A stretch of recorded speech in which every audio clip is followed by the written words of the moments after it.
I'm reviewing Karai's Vendetta for Teenage Mutant Ninja Turtles. We're halfway through this season. We're almost in season 2. It feels like it's been a few months since reviewing these Turtle episodes every week, but we'll keep on going. So this episode came out, I think, 2013. So about 9 to 10 years. And so it's about the Shredder wanting to know answers so he can lure the turtles out of hiding, because he doesn't care about anything other than the rivalry between him and Splinter, the grudge. And so he wants to lure Splinter's allies, basically. By doing that, he gets an answer from the Krang. After last episode, they kidnapped one of the Krang. Now they find out that one of the turtles' allies is April. And so he sends Karai to go on a hunt. Even after Karai tries to explain the Krang to him, he doesn't care all that much. He just wants April O'Neil when he finds out that she's top secret for the Krang. And so Karai basically goes on a vendetta to go find April. And during that, April's gonna go hang out after she trains with Splinter for a bit. But then the turtles say they have to go on a mission because they track down the Krang underwater. And so later, April goes to Mr. Murakami's noodle shop, and that's where he meets Karai. And Karai is in civilian clothes for once, like she's not wearing her armor. Like, it's nice to see Karai in a different side of her, like her manipulative, sketchy side. And so April orders the pizza, like sushi thing or whatever it's called. I don't think it's sushi, actually. It's like this pizza thing.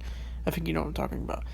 And so Mr. Murakami, I like the scene where he touches the thing, because they use these tokens to order food. I guess that's how they order things since he's blind.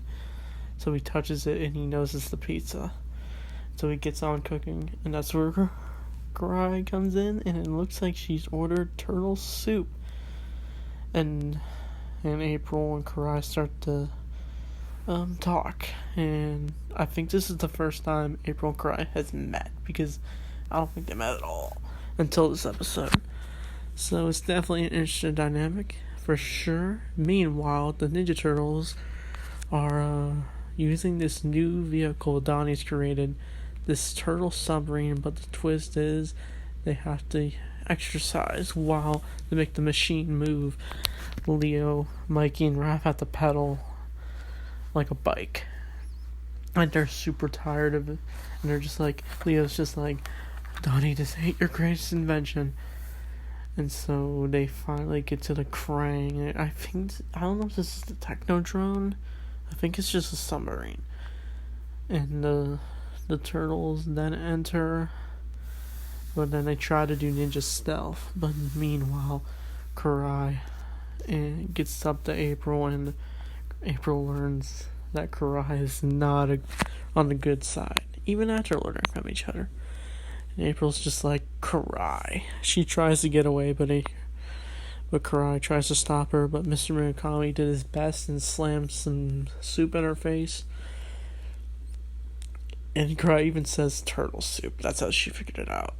And then Karai and April get into a foot chase, but then they get into this motorcycle chase.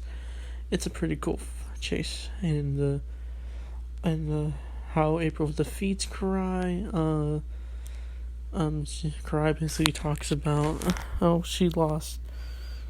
April talks about how she lost her mother, and Karai's just like, wait, you lost your mother? And that reminds her when Karai lost her mom, which is really, spoilers, Hamada Yoshi, Splinter himself. Karai doesn't know yet who the real father is, Splinter. And so earlier in this episode, April did learn this technique. They did during training that it recalls back to her. Basically, Splinter teaches that you can learn certain ways to fight. learns simple tricks to get out of a fight. Like if someone picks you up, Splinter just licks Raph, and then Splinter just takes down Raph. April, I think, just before her arm's about to get broken, she just grabs Karai and just throws her down the stairs. It's a nice scene. And April then gets away. She also stole a pizza truck in this episode. I wonder if she gave it back though. And meanwhile, the turtles, Donnie is trying to talk to April, but they're invaded by the Krang. They almost get shot, but they end up defeating all the Krang, and they set a bomb in this technodrome, and then they end up blowing up the place. And Mikey almost gets caught, but then I just love the scene where he's just like dancing, and then he walks through the gateway, and then the turtles leave back into the submarine. And we're also getting chased by this whale mutant who is in love with them. And there's this one weird scene while they're trying to escape, the whale like hugs their machine, and then it makes like this sound, and then the turtles are like disturbed. That scene's funny.